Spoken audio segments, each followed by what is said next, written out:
కార్తీక మాసంలో వచ్చేటటువంటి పౌర్ణమి తిథి వచ్చిందనుకోండి, ఏ ఆలయంలో ఎక్కువ జరుగుతుంది?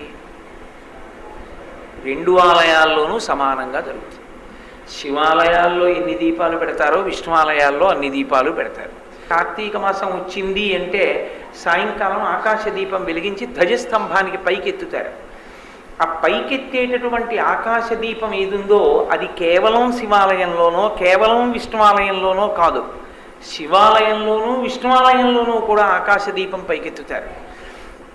కాబట్టి హరిహర భేదం లేనటువంటి స్థితిలో ఉపాసన నడిచేటటువంటి కాలం ఈ మాసం. ఈ మాసం ప్రత్యేకంగా ఈ రకమైన ఉపాసన. రెండు, దీపమునకు సంబంధించినటువంటి వైభవం. మూడవది నదీ స్నానం. మిగిలిన మాసములలో మీరు నదీ స్నానం చేశారా చెయ్యలేదా అన్న విషయాన్ని